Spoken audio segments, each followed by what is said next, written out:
audible Yes. to you? All right. Akash, there's a little bit of noise coming from your end. We'd request you to probably ask there to be some silence there.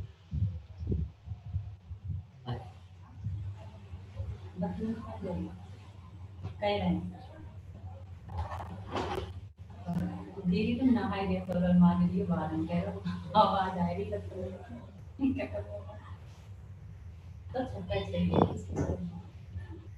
इसे तो कमरे में सही है हाँ बेटी नहाई गए थी दादी Yeah, I'm ready.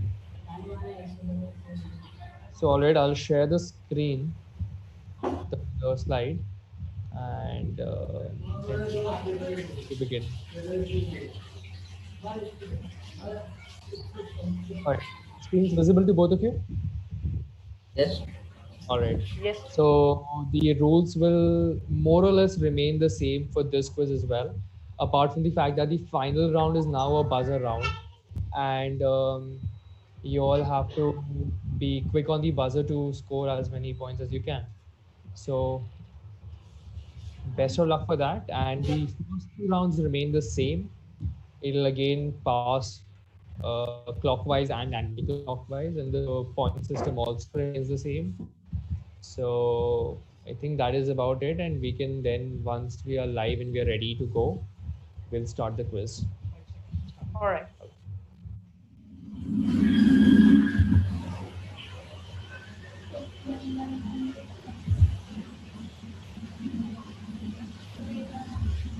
Akash, there's some sound from there.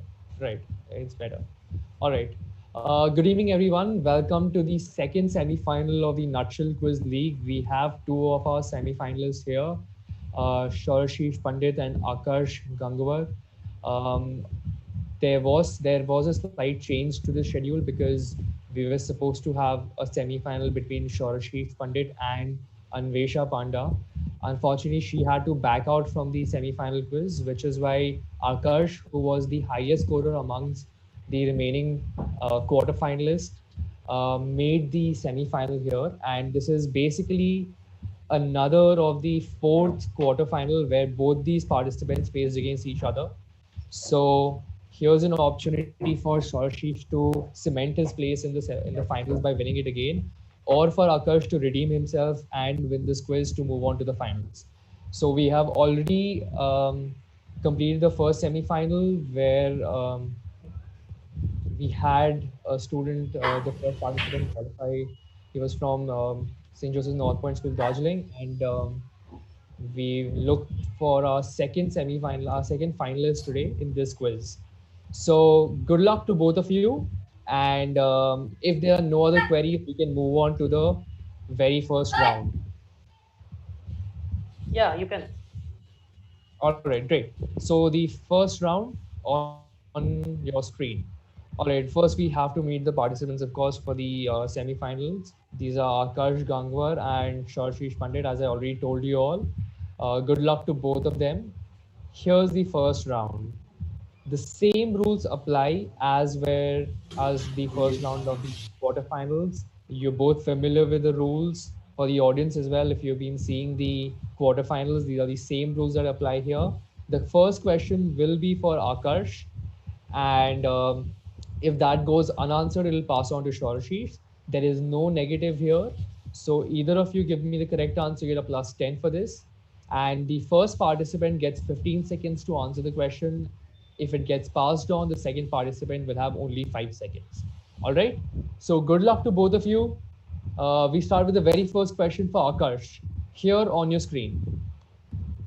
During Ramzan, one is not supposed to eat or drink between dusk and dawn. In 2011, an Islamic cleric called Muhammad al-Kabasi said that according to ancient Islamic laws, people living on mountains should break their fast after those living at ground levels. This was because the sun is visible for longer at higher altitudes. The same logic is applied to modern architecture as well. So this cleric said that people living above the 80th floor should fast for an extra 2 minutes, while those on the 150th floor or higher should wait for 3 more minutes before eating or drinking? For which very famous structure do these Ramzan rules apply? All right, Akash, your question, your time starts now. Just tell me the structure. It is Burj Khalifa. Absolutely correct. This is Burj Khalifa. So the rule for Burj Khalifa is that if you're living above the 80th floor, you have to break the fast 2 minutes after the people on the ground floor. And if you're living above the 50th floor, 150th floor, you have to break the fast 3 minutes after the people below or the ground floor, the first floor. That's a good answer to begin. This is plus 10 to Akash. Next question goes to Shorashish. In 1895, King Camp Dash, a traveling salesman, had a brilliant idea while shaving one morning. He thought of inventing a completely new razor with a safe, inexpensive, and disposable blade. By 1901, he had perfected his idea and, along with William Emery Nicholson, started the American Safety Razor Company. What was King Champ's surname? King Camp's surname. All right, Shorshi, your question. It is Gillette.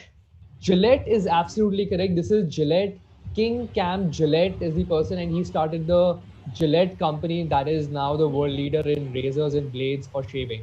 So good answer, both of you, for your first questions. Plus 10 to Shortfish as well.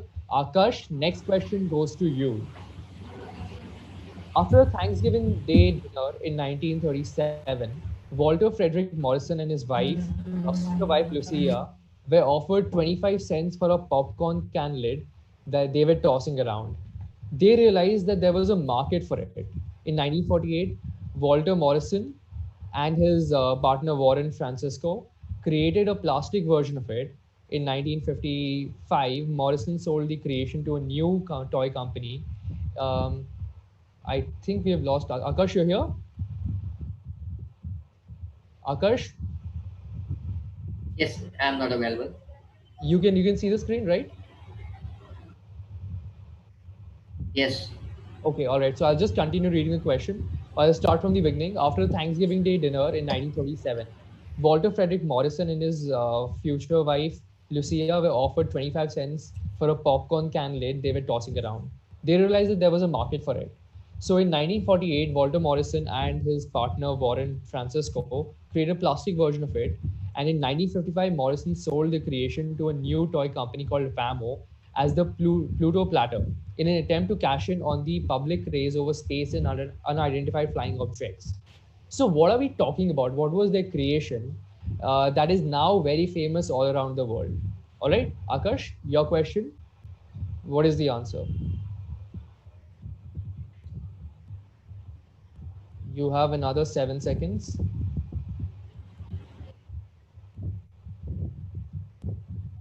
And your time is up. Do you have an answer, or else I can It pass is it on? Yes. What is the answer? Nothing? All right. So we'll go on to no. Shorashish. Is it flying disc? Flying disc won't give you points. There's a specific Frisbee, name for frisbee, it. Yes? frisbee. Frisbee is absolutely correct. I'll give you points for this. This is frisbee. Frisbee is the right answer. The sport of frisbee is now very popular around the world, and this is how it started. So frisbee is the answer we're looking for. Good answer here. Plus 10 to Shorshish. Next question goes to Akash. This is the Lego minifigurine of Simon Masrani, the fictional CEO of Masrani Corporation and the owner of Jurassic Park. Jurassic Park, right? So, who played the character of Masrani in a 2015 movie? Akash, your question. Hello. Yes, Akash. You are not audible to me. Sorry, Akash, this is your question. Hello. Yes, Akash, I can hear you. Hello. Akash, you're audible to us. Hello. Hello. Yes, You are not audible to me. you're not. Am I not audible to you? Can you disconnect and join Hello. again? Can you disconnect and join again? Can you disconnect and join again?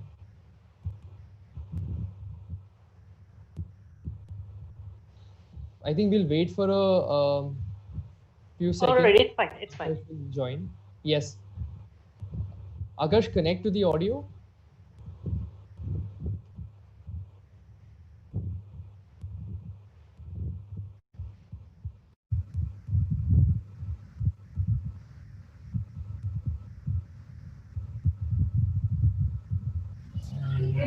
Hello. Hello. Yes, Akash. I think there's a network issue from your Hello. end.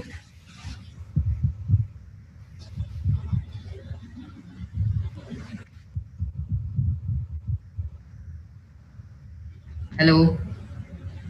Akash, we can hear you, but there's a network issue from your end. Hello. You have to connect to the audio.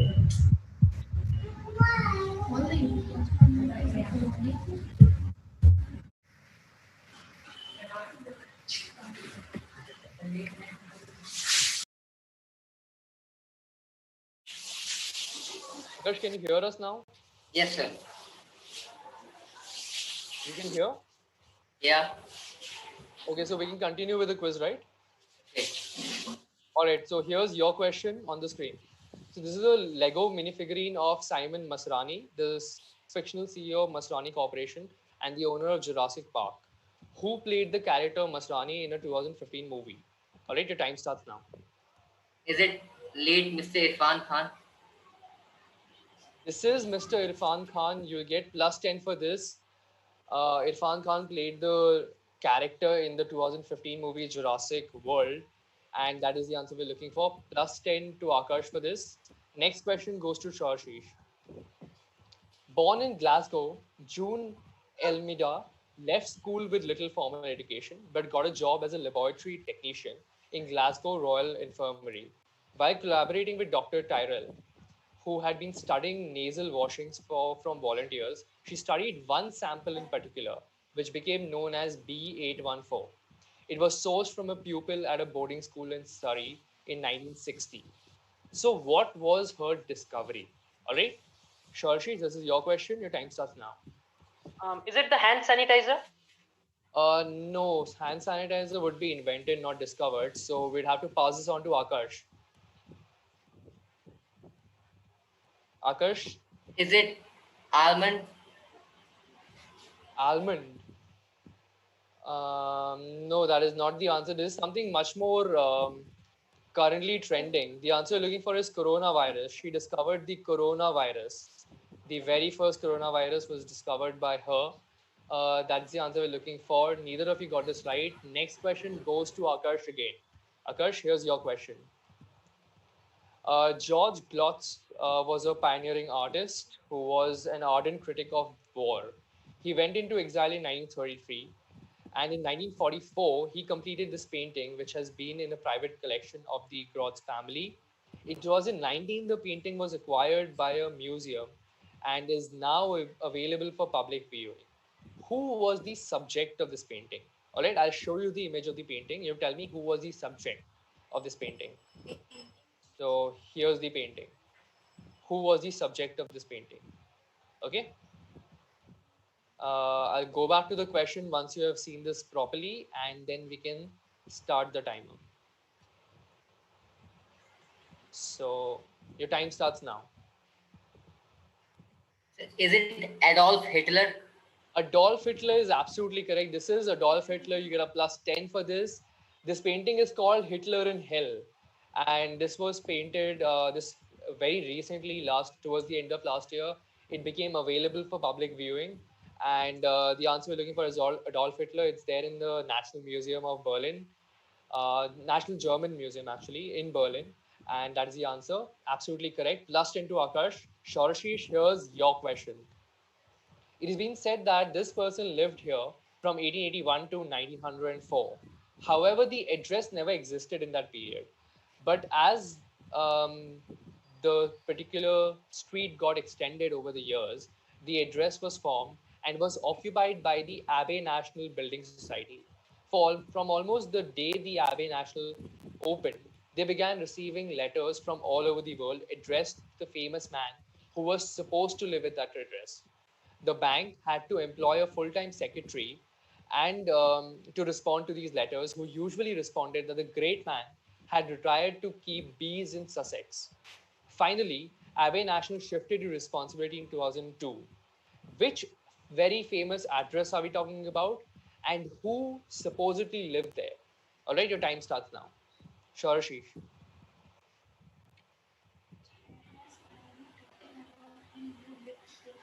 Is it somehow Albert Einstein?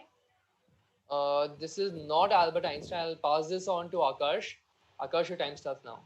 Is it James Watt? Not James Watt. This is probably one of the most famous addresses in the world. And the answer we're looking for was 221B Baker Street, London. The address for Sherlock Sherlock Holmes. Holmes. The address for Sherlock Holmes. So, at the beginning, when Arthur Conan Doyle started writing Sherlock Holmes, the Baker Street had houses only till the hundreds. But as in when the street began expanding, there were new houses made. Then the 221 started, or the 200 started appearing on the street. And when the 221 building was created, it was occupied by National Abbey building. And today, there is an actual 221B address, though it is not in the location for 221B, but it's an address that is called 221B, where the Sherlock Holmes Museum is located. Museum. Yes. So if you ever look for 221B Baker Street, you will find the Sherlock Holmes Museum.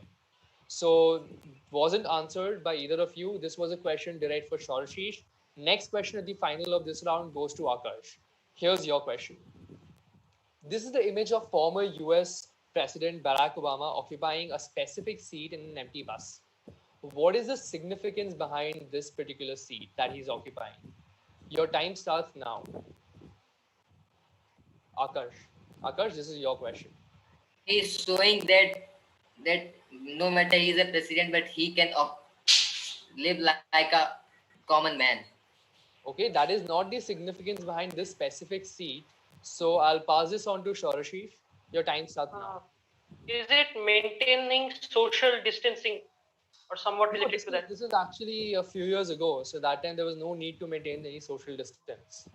The answer we're looking for is this is the very seat that was occupied by Rosa Parks when she refused to give up her seat. So this is the very seat that she occupied in this particular bus. And symbolically, Barack Obama was sitting there to remember Rosa Parks' um, resistance against the discrimination against her. So the answer was Rosa Parks, but neither of you got this right. And with this, we come to the end of the very first round. We go on to the second round, which will move anti-clockwise, and we start with Shorshish. All right, Shorshish, here's your first question. This distinctly shaped country faces a very strange problem. It keeps being forgotten from maps of the world. In fact, a hilarious Tumblr blog titled World Maps Without Dash is dedicated to naming and shaming organizations that forget this country in the maps. According to some of the reason for the omission is that most of the world maps use the Mercator projection, which leaves the country at the bottom right corner of the map, making it very easy to misplace with a thoughtless crop. In fact, the country's government's website's page not found, or error 404 page, screen actually displays the map of the entire world without the country, omitting this particular country, and the message says, "We are sorry, something's missing." You have to tell me the name of this country. I'll show you the error 404 page of the government's website, and you just tell me the country. Shorshi, this is your direct, okay? Here's the error 404 page. So you guys know what error 404 page is, right? When the web page cannot be found because of various reasons, the server might be down or the internet might not be working. So this is the message, the error 404 message appears. So this was the government's website's error 404 screen. And I'll go back to the question. That's the main place where you can work out the answer. The country usually is omitted from most of the world maps because on many world maps, it appears on the bottom right corner. of the map, which makes it very easy to be misplaced when people are cropping it out. Okay, so tell me the country. Your time starts now, Shah. Is it New Zealand? Absolutely correct. That's a very good answer. This is New Zealand. New Zealand, which appears right at the bottom right edge of a map, um, because of the fact that we follow this sort of a pattern of world maps and globes. However, in New Zealand, actually, they follow a different pattern where New Zealand is actually at the center of the map, and Europe and Americas they shift towards the edges.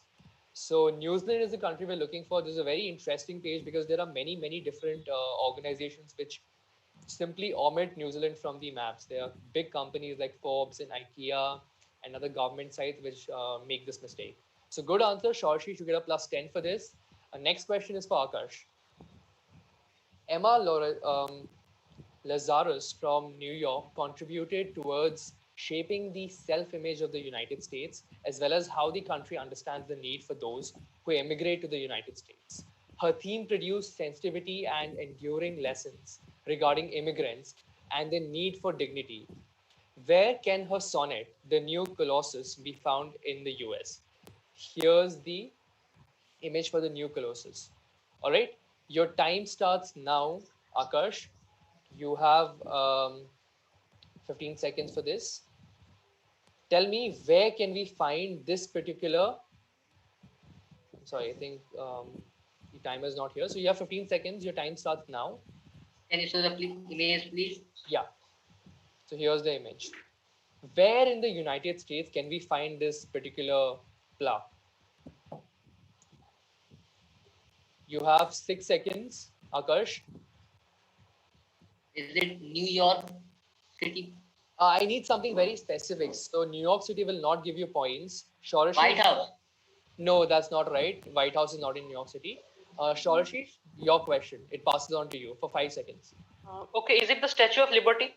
Statue of Liberty is absolutely correct. This is at the bottom of the Statue of Liberty. You get a plus 10 for this. Good answer. This is not the White House or somewhere vague in New York. This was specifically the Statue of Liberty. Good answer. Akash, next question again for you. This flower gets its name from the Old English word which means day's eye. While the name seems random, it's actually quite appropriate as the petals of these flowers open at dawn and close again at dusk. Which flower are we talking about? Your time starts now.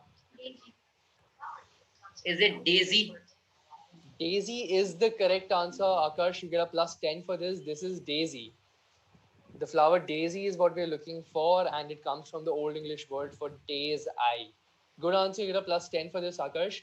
Next question goes to Shorashish. Here's your question. One popular version of the origin story points to Lupe Hernandez, a nursing student, as its inventor. In 1966, she combined alcohol and gel for use by doctors in situations where they didn't have time to access soap and warm water before treating patients. Which very essential item these days am I talking about? This is the hand sanitizer. Hand sanitizer is absolutely correct. This is the origin story of the hand sanitizer, something that's absolutely essential in today's world. That's plus 10 to Shorashish. Next question again goes back to Akash. This is the hand sanitizer. All right, next question for Akash. This statement was written just after he played his first test match in November 1928, where he scored 18 and 1, and before he was dropped for the second test. The statement read, "If it's difficult, I'll do it now. If it's impossible, I'll do it presently." Just tell me who this cricketer was. Akash.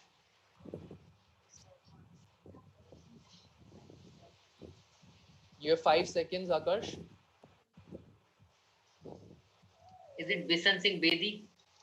Bishan Singh Bedi did not play in November 1928. Shorashish, your question.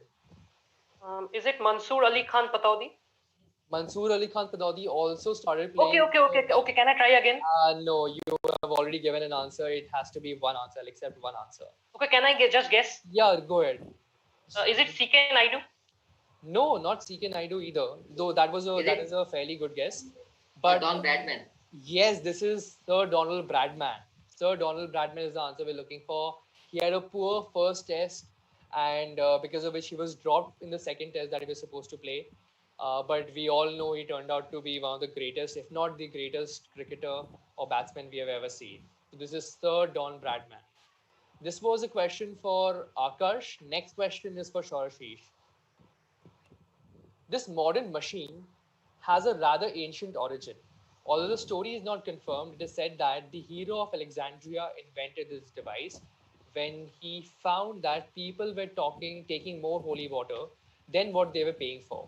The device he made asked people for a coin and handed out the equivalent amount of holy water, ensuring a fair system. Which modern day device alleged origin is this? All right, Sharshi, this is your question. Your time starts now. Is it the water ATM? Uh, Means I'm telling you, means it is that machine in which we give the coin and the Coke bottles or what come out. Is it what is the name of the machine? can you give me the name for it? You have given me the entire explanation. Can you give me the name? And Uh, is it what to say this? All right, actually, I'll give it to you because we cannot be that strict when we are doing a quiz. He gave me the entire explanation. This is what we call the vending machine. The Yes, vending vending machine. machine. Sorry, I just It's forgot the that. vending machine, and this is believed to be the original vending machine, a very, very ancient origin where you have to deposit some amount of money, be it in coins or in currency, and you can purchase anything from that machine. So, this is the vending machine. Shorshish gave me the entire explanation, so I'm giving him points for this, plus 10 to Shorshish. excuse me, sir. Yes. The whole explanation was also in the question that showing that you give the coin and taking out the equal amount of water. And here, so no need to explain this. No, so he gave me the explanation that today in today's world we give out currency and we get a bottle of Coke or anything else of that sort from the machine. So at my discretion, I think that's a fair answer, which is why I'm giving him points for this. All right. So next question is for you, Akash. Akash, on your screen. The maker of this place were inspired by the chapter of Genesis from the Bible. Inspired by this biblical concept, the place is named after two sisters, Emily and Fanny, who were the sisters of the then Governor General, Lord Auckland. So tell me this very specific place. If you want a clue, I can tell you that this No, no, no, is no, no. Please don't say. Please don't say. okay. Okay, if there's an objection, then I'll not give a clue for this. Akash, your question, your time starts now. Something very, very famous. Is it Eden Park Stadium? Sorry? Eden Park Eden Park. Eden in Park, Auckland. I'll have to pass you. This goes to Shorashish. This is the Eden Gardens in Calcutta. This is the Eden Gardens, not the Eden Park. This is the Eden Gardens in Calcutta. Had you just said Eden's from probably Calcutta, I would have given you points, but you said Eden Park, which makes it a completely different stadium. So I cannot give you points for this, Akash. Sorry, hard luck. Shorashish gets this correct. He gets a plus 10 for this. The final question of this round again goes to Akash. Akash, here's your question. This person had gained a reputation among the locals of New Salem as an elite wrestler, eventually earning his country's wrestling championship. To this day, historians can only find one instance where he was bested or he lost. It occurred in 1832 when a man named Hank Thompson defeated him. While Thompson may have claimed the title, this person's reputation as a feared wrestler was rewarded in 1992 when he was inducted in the Outstanding American wing of the National Wrestling Hall of Fame. Who is this person? We do not know him for his exploits as a wrestler. We know him for something absolutely different. Just tell me the name of this person. All right, Akash, your time starts now.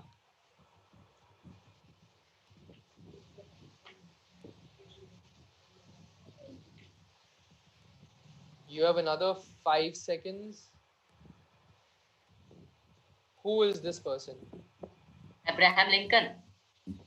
Absolutely correct. This is Abraham Lincoln. That's a very good answer. Abraham Lincoln was a accomplished wrestler before he started his political career, and he did extremely well as a wrestler as well.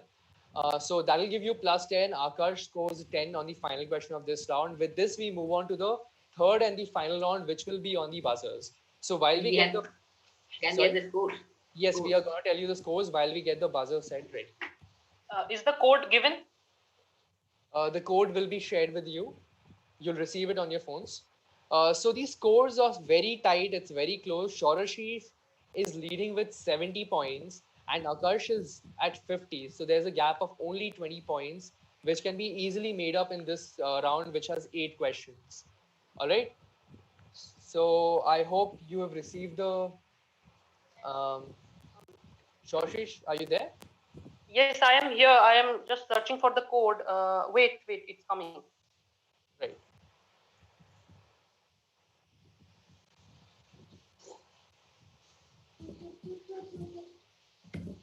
Okay, can we just check? Yes, we will test this before we start. So before we start, I'll just explain the rules of this round. Sorry, I just buzzed by mistake. Okay, that's not a problem. Can we test it first? All right. So both of you have received the code and both of you have joined the buzzer round. So I'll tell you 1, 2, 3, which is when you will press the buzzer, so we can see who's pressing it first and not. Okay. So 1, 2, 3. Press this. So Shorashi pressed it first, and Akash was second. So it's about who presses it first gets the opportunity to answer the question. Can you just repeat the scores? Yeah, so you are on 70 and Akash is on 50. Oh, okay.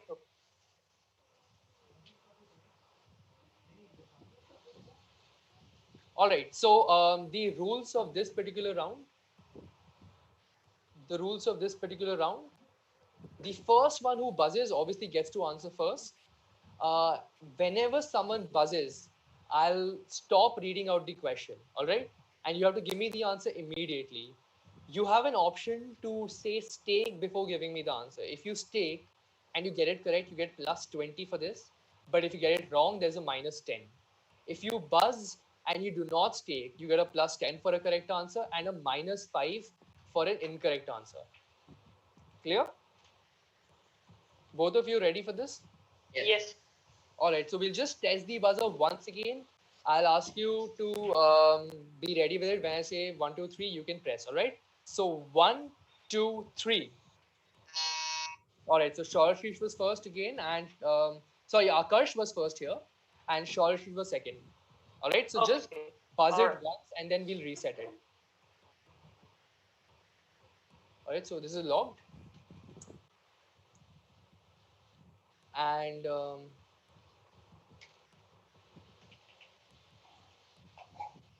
one moment, we can start now. The buzzer is locked. Yes, the buzzer is locked. So once the question is started, we'll start with a buzzer. We'll unlock. All right. All right. All right. So the first question starts now. Prior to this particular innovation or concept, American breakfast was a hassle. The process was time-consuming and irregular, and it also led to a lot of injuries to the thumb. However, all this changed in 1928 when O.F. Rovedder introduced a new machine. The Chiloed Baking Company, which was the first to use Rovedder's machine, advertised the new concept as the greatest forward step in the baking industry since bread was wrapped. The commercial success of this innovation led to uniformity on the breakfast table, assume consumption. All right, Shorshi has gone for this. Shorshi, what are we talking about here? It is the rolls. The rolls. No, that is not the answer we're looking for. Shorshi will have to give you a minus 5 for this. So this question closes. Akar, do you want to guess it maybe? It is knife. No, this is not knife. So at the end, what I wanted to complete with was the commercial success of this innovation led to uniformity on the breakfast table, increased consumption of bread, and in turn, increased consumption of spreads such as jam to put on the bread. All right. The innovation we are talking about is called sliced bread. Bread would be offered sliced. That is what we're looking for, and neither of you got this right. We'll reset the buzzer. Shorshi gets a minus 5 for this. And the next question is on the screen now. In 1908, Sunshine Biscuits came out with Hydrox in the United States. The name Hydrox was intended to suggest hydrogen and oxygen. However, the not so friendly name of the biscuit caused problems for the brand to capture the market. Hence, when a similar cookie was introduced in 1912, it became more popular. Name the cookie that was introduced in 1912. I'll show you the image of Hydrox. You tell me which cookie was introduced in 1912, which became extremely famous. Okay? Here's the image of Hydrox. All right, Shaurashish has gone for it first. Shaurashish, are you staking or not? I stake it's Oreo. Absolutely correct. This is Oreo. You get a plus 20 for this. You're made up for the error in the previous question. This is plus 20 to Shaurashish for Oreo. As you can see, very, very similar, but Oreo is not the first to come out with this cookie. It was Hydrox. And with this, we come to the second. We are done with the second question. We can start with the third question now. Uttarakhand is famous for its spirituality centers and natural beauty. But since the past few years, the government has been trying to promote a new form of tourism, which they feel will attract a lot of foreign tourists. The state has a fair share of deserted mansions, hotels, and buildings, which are well suited for this unique tourist experience. Some of the locations which were chosen were Lambi Dehar Mines, Can you Stable repeat the question, Hotel. please? Sorry? Can you repeat it? I'm reading out the question. It's not I'll something sometime audible to me. Okay, I'll repeat it again. Uttarakhand is famous for its spirituality centers and natural beauty, but since the last few years, the government has been trying to promote a new form of tourism, which will attract a lot of foreign tourists. The state has a fair share of deserted mansions, hotels, and buildings, which are well suited for the unique tourist experience. Some of the locations that were chosen are Lambi Dehar Mines, Savoy Hotels, Abbey Bungalow. So, which form of tourism is being promoted by the Uttarakhand government? All right, tell me explain the type of tourism that they're trying to promote here.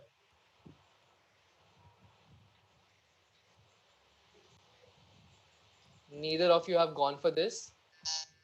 All right, Akash is going for it. Akash, are you staking or not? No. Okay, what's the guess? So they are promoting them to build to the tourism of architecture and the work that done by Indian workers and architectures. So, Indian architecture, that's what you're saying? You're saying Indian architecture, right? Yes. Okay, all right. So that is not the correct answer that we're looking for. Shorashri, do you want to give it a guess? No points for this though.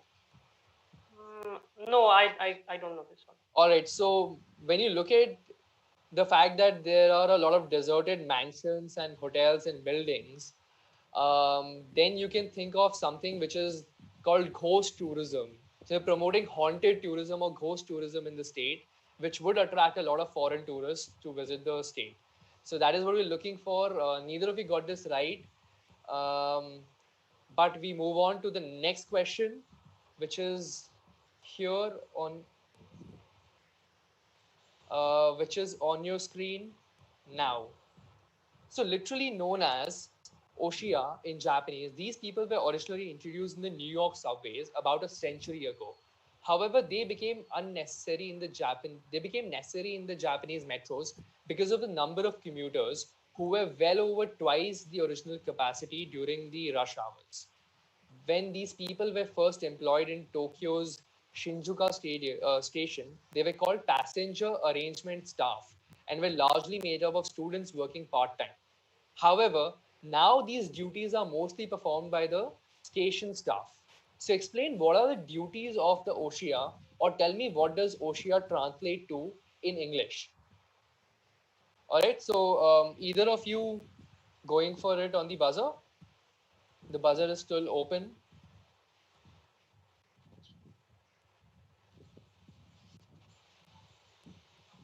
If I do not get an answer in the next 10 seconds, I'll have to close this question.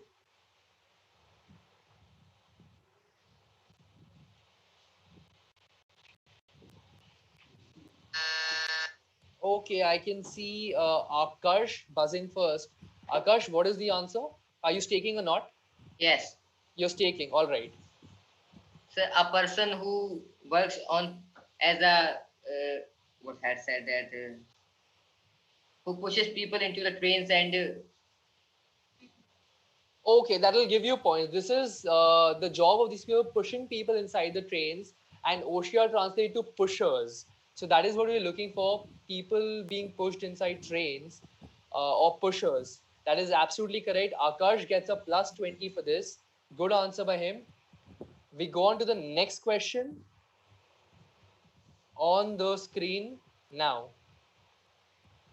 So William Safire, the presidential speechwriter for the White House, prepared a speech for the then president as a contingency if certain men did not return home.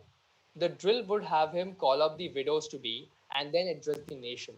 The closing words of the speech echoed British poet Rupert Brooke's words from World War One. All right, Shorashi, yes. Which undelivered speech are we talking about here? Yes. Is it the speech that was to be delivered if the astronauts who went to moon don't return back? Absolutely correct. That's the exact answer we're looking for. You did not stake this one, so you get a plus 10 for this. But this is Apollo 11 crew. If they did not return from moon, then this was the speech that would have been given by the president. I tell you something. Actually, I buzzed by mistake. Okay, you buzzed by mistake, but you got the answer absolutely correct. So good. That is, Good luck from me. good luck for you. So very well worked out. That's a good answer, and you get a plus 10 for this. The final two questions of this quiz, I suppose, the penultimate question on the screen now. Oh, so this is a sixth question, sorry. So a popular maneuver in a sport, it is popularly known as, by the term dash dash, which was coined by former sports announcer and commentator Chick Hearn in the 1960s.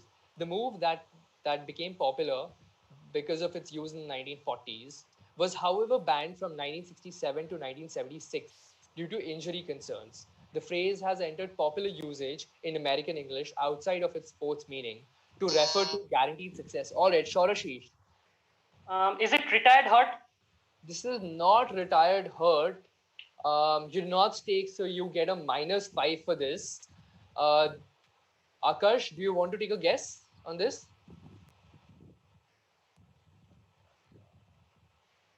I think we lost Akash during this question. His network was lost here. I think he'll join again. We'll just wait for the next question. All right. Akash, you here?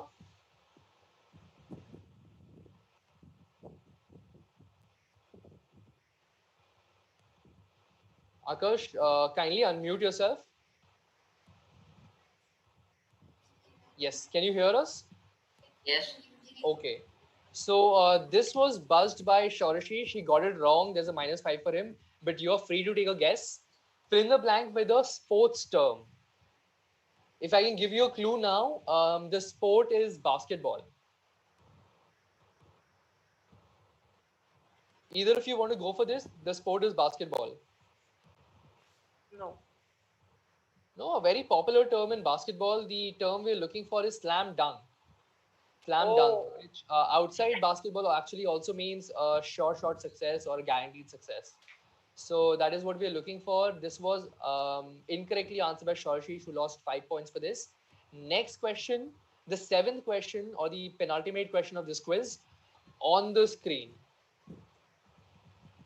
During the Cold War era, US President Ronald Reagan and Soviet General Secretary Mikhail Gorbachev met for the Geneva Summit of 1985. During the proceedings, Reagan and Gorbachev decided to take a walk. Reagan, who was a big science fiction fan, was influenced by science fiction on how he governed things. It was here that Reagan asked the Soviet leader if they would have each other's back in the face of dash, and without any hesitation, the two agreed. So tell me, thinking about the fact that Reagan was a big science fiction fan, what did they informally agree on to have each other's back? In what situation did they informally agree on? It's a very interesting funda. So try to explain what did they agree on. This was during the Cold War, during the Cold War era, where there was a lot of. All right, Akarsh has gone for it. Akarsh, are you staking or not? Is it the last question? This is the second last question. Yes, I'm giving the answer. That is making of a cruise, Ronald Reagan. Making of a Cruise. cruise. I did not get that part. Making of a cruise. In the Okay. face of All right. That is not the answer we're looking for. This is something entirely different. So Akash gets a -5 for this. He did not take this one. Shaurashish, anyone, either of you want to go for it again? Maybe Is it backs in the face of time? in the face of time. No, this is not the answer. This is, as I said, something related to science fiction, obviously. So they agreed to help each other if they were faced by an alien invasion. That was the informal agreement. Though obviously it never happened in the 1980s, or probably we don't know if or when it will happen in the future. But that is what they agreed to, that the two countries would help each other out if either of them faced um, were faced with an alien invasion. All right, so before the last question, we would probably do the scores up till now. Shorishish is on Okay. 90 points and Akash is on 65. 60. Gave a wrong answer. Yes, he gave a wrong answer and he got a -5 for that. So in this, before this, he was on 50 and he got two negatives in this round and one correct one. So All right, it's so yes, 60. 60. He's on 60. All right, yeah. All right. So with this, we can go on to the final question of the quiz.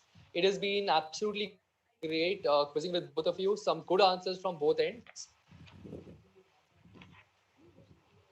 There are two negatives here. All right. So the final question of this round on the screen. Here we go. Jamling Dash and Peter Dash famously did something in 2003 to celebrate the 50th anniversary of their father's landmark achievement. Identify their surnames, very famous surnames. And what did they do in 2003? Or Shorashi, both parts. Is it Norgay? Okay. And they climbed the summit of the Himalayas again. Himalayas is a very big range. And I need both the surnames. Okay, it's Norgay and Hillary. Okay. And what did they do exactly in 2003? They climbed up the Mount Everest again. Absolutely correct. So Jamling Norgay and Peter Hillary, the sons of Tenzing Norgay and Edmund Hillary, climbed the Mount Everest on the 50th anniversary of their father's achievement of becoming the first people to climb the Mount Everest. So that is the answer we're looking for. Shorashi gets a +10 for this. Another very good answer. And with this, we come to the end of the second semi-final. Um, Thank you so much to both the participants. We'll just reveal the scores here. Very good quizzing from both of you, and one of you is obviously going to qualify for the finals. The other one, we hope to see you in our future quizzes whenever we host them, because we have seen some terrific quizzing from both of you. All right, so Shorashish wins this quiz with 100 points, and Akash is on 60. We can say that until the very first round, there was very stiff competition, and it still could have been anyone's game until the last three questions. So good job to Akash, and well done to Shorashi as well. You both did really well. Congratulations. We'll see Shorashi in the finals tomorrow. And Akash, it's been a pleasure quizzing with you. Thank you so much. Okay, can I just add something? Yes, sure. So I just wanted to say that my opponent means Akash. He has done really good over the two rounds, and I was always expecting a stiff semi-final. And really, I was really feeling nervous until the second last question, and when I got the one means when one answer went unanswered, so then I was quite confident. So I just want to say thanks to him for giving me such a stiff competition. I'm sure he's happy that he found a worthy opponent in you as well. So thank you so much, Shorashish, and thank you, Akash. We'll see Shorashish tomorrow in the finals, and we hope to connect with all the audiences as well for tomorrow's final, which will be at 12:30 p.m. So thank you. 12:30. Yes, you'll be given the details soon. All So right. All thank you so much to both of you. Thank you for the to the audience as well. We'll see you tomorrow. Thank you. all right. So can we leave? Yes, yes, sure.